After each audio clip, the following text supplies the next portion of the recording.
Hey there, cats and kitties. I am the Blues Man, Johnny Blues, coming at you live to talk about Season 1, Episode 4 of Seth MacFarlane's The Orville, If the Stars Should Appear. And I gotta say, I thoroughly loved this episode. It's been kind of hit and miss, this series. The first episode left a lot to be desired for me. The second episode nailed it out of the park. Third episode, once again, I had a lot of sort of trouble with the way humanity was represented therein, and I discussed that at length, covering episode 3. This episode brought it right back to hitting it out of the ballpark again. I thoroughly loved it. It thoroughly engaged me, and this is probably the most Star Trek-like episode out of the 4 of them thus far, at least for my personal tastes. Kind of a combination of TNG and DS9, and I was actually heavily reminded of 2 classic Star Trek episodes, one being Deep Space Nine, the two-parter Past Tense, which dealt with Cisco and Bashir and Jadzia Dax, going back in time. I don't remember the ins and outs of it. It's been a long time since I've seen it.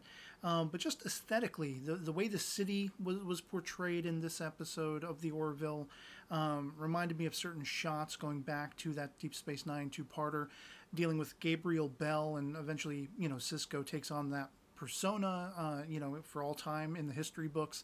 His face is shown as Gabriel Bell and everything like that. And just those aesthetics really stood out to me when we get into the city portion of this episode, as well as going back to the TOS episode, Return of the Archons, which had similar themes, kind of a theological society, and really kind of putting under the microscope how that theology was detrimental to the society, which is something I strongly agree with in more ways than one. Religion, not thrilled with it. Organized religion in any facet, in any way, shape, or form, any kind of religion, I think it's more detrimental than good. It does have, certain religions have good points and morals and things like that, but so much of it is scatterbrained and nonsensical, and we see people being willing to die for it, being willing to kill for it, and it's despicable, and I have a strong distaste for it. So I kind of appreciated that, science versus theology aspect of the story, the plot line for this episode.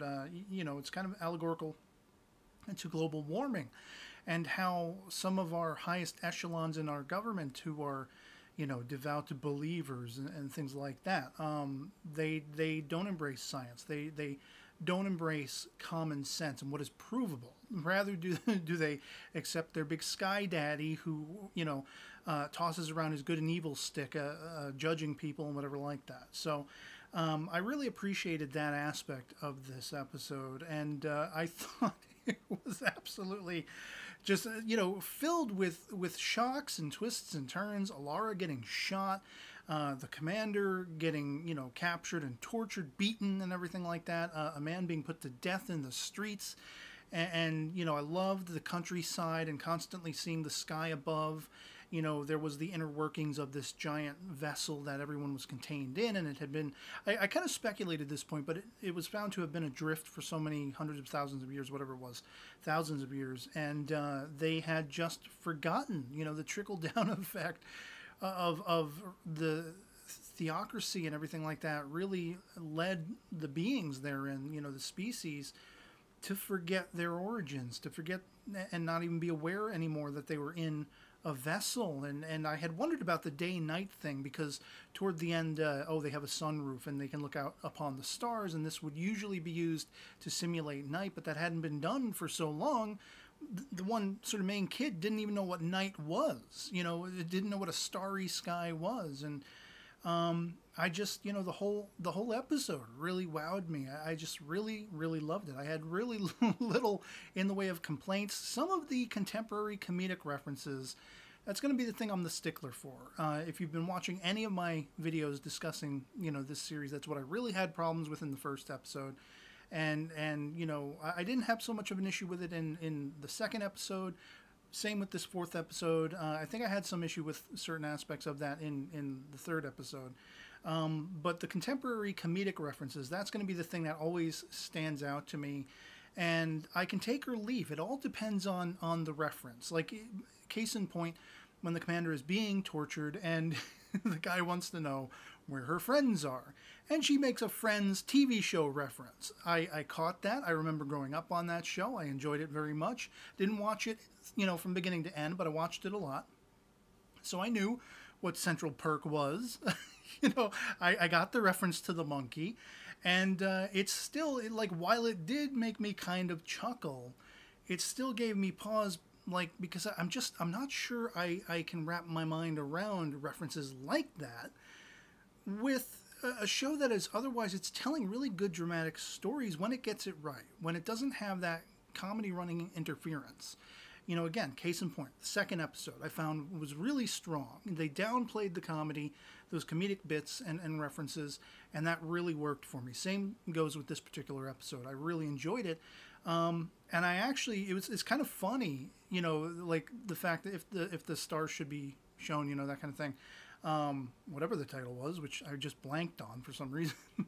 But we actually have a film star appearing, cameoing in the end, Liam Neeson, which I thought was awesome. As soon as I heard the voice, I knew who it was going to be, and I'm like, no way. And then the preview for the next episode, Charlize Theron is going to be in it, and it's like, whoa, this is going to be awesome. Hopefully next episode will be as awesome. They're guaranteeing us it'll be the one that everyone is talking about. Looks like maybe there could be some weird time travel-y stuff going on there, or interdimensional stuff. I don't know. But hopefully it will be all kinds of badass. And, I have spoken about my troubles with, comparing this to Star Trek and how it falls very much closely in line with Star Trek. It's kind of parodying it, but at the same time, they're really able to weave these engaging, deep, engrossing stories. And where I did have large amounts of trouble, with the previous episode 3 of the season thus far, because I felt it was kind of skewing away from the way Star Trek might have portrayed that story. This episode I felt was much more in line with what is traditional Star Trek, accepted Star Trek in a sense. And I don't feel like it's a replacement for Star Trek. I'm kind of at my last nerve at comparing the Orville to Discovery. I enjoyed the first 2 episodes of Discovery. I know a lot of people want to just hate on it, knee-jerk react to it that way, in the negative and everything like that. And whatever, that's fine. Think about it what you will. For my part, I'm enjoying both series for what they are giving us. I'm still always going to, cut to the brass tacks of what doesn't sit right with me, what doesn't float well with me in either series. And thus far, I didn't really have a whole hell of a lot to complain about in the first 2 episodes of Discovery, even though it's a prologue, it's a precursor to the show proper. And with the Orville, again, it's been hit and miss for me. I enjoyed somewhat aspects of the first episode, the premiere episode, but a lot of the comedy left me wanting. And then the second episode hit it out of the park. I was thoroughly engaged, riveted. I loved the focus upon the Alara character. And I was shocked, again, that she was shot in this episode, but I figured because of the density of her skin and her body, what we know about her species, she probably would survive it. But I liked that there was a realism there where, she was shot with proper bullets, and they still did impact her. If she had been a human being, it would have killed her. It would have gone through and probably right straight through, and that would have been it for Alara. But I'm glad there was that level of realism and the idea of the medical technology being akin to magic to the little boy, seeing the doctor pulling those bullets out and everything. It was a wowing episode. It was an awesome episode, and that's really all I have to say on it. Calling back on some of my favorite and some of the most compelling episodes in Star Trek, with Deep Space Nine's past tense, as I say, and TOS's Return of the Archons. And I'm sure people can, you can tell me down in the comments other episodes from TNG, from Voyager, whatever like that, the original series that I might not have immediately thought of, that you might have thought of. You can list those in the comments below. I'm sure TNG probably has a few episodes that come to mind, being very similar, cut from the same cloth. And so I just, if we could get beyond comparing the Orville to Star Trek, which is almost impossible because it's so like Star Trek, and that's, they did that on purpose. I wish we could see it through its own prism and judge it thusly, rather than having that comparison, that running comparison with every single episode. But failing that, I mean, as a standalone episode, as a story, it was compelling, it was engaging. I thoroughly enjoyed it. I loved all of the choices that were made in it, where I had a lot of trouble with the choices humanity was making in the previous episode, dealing with Bortus's child and whatever like that. And, humanity projecting their opinions on an alien species where they really did not have the right, I felt. There was no, and there has been no claim to be a General Order 1, a Starfleet directive, a prime directive of non-interference within this show. So I don't know if that exists, if that's something they even considered. I do wish, sometimes the characters would be a little more considerate. I found in episode 3, I didn't feel they were. And in this episode, I felt they were mulling over the scenario and investigating it and talking it out a little bit more. And of course, you had some interpersonal discussion with the android character, Isaac, I believe is the character's name. I still haven't learned it because I don't think they've said it enough for it to stand out to me. But the idea that he's asking about the captain and the commander, their relationship, are they going to get back together, and stuff like that. And those kinds of things. I really enjoyed that. I loved the whole dialogue, between the commander and Alara as well, along those lines. Her wanting to know, because, she had a failed relationship. The guy didn't like that she was stronger than him. And it's like, what? Why does that matter? If I had a girlfriend like Alara who was stronger than me, I would actually bask in the glow of that. I would be like, honey, you're awesome. I would never have a problem with that. And of course, because the captain doesn't, every time she uses her strength in the employ of her duties, he's happy, he's proud, he's glad he has her as a member of his crew. And I wonder if there's any of her burgeoning, becoming, smitten with him or something like that, interested in him. So she's asking the commander about the relationship and what he's like and everything like that. And just, that's one of the strongest points I feel. And going back to the first episode, I think I mentioned, and all throughout the episodes, is the rapport with the characters. One of the standout best things I can say about this series is the characters come across as relating really well together. They're not always believable. Not all of the comedic references are believable. The one helmsman cat, I love the fact that he was able to blow up the Krell ship and everything and save the other vessel who was under the attack. And he's like, yeah, he gets up out of his seat and is like, hell yeah, boom, It was like, hell yeah, all right, rock and roll. That I could get down with, that I dug. And so it's the characters and the rapport with each other. The precursor of the episode with Bortus and his mate, I want some time alone with you. I mean, if I knew this was what it was going to be like, they're having kind of a similar dilemma as the captain and commander did before the show began proper, in the prologue in the first episode. And I get a kick out of that. He goes and he gets depression food, ice cream, and he's going to watch a happy movie, air quotes.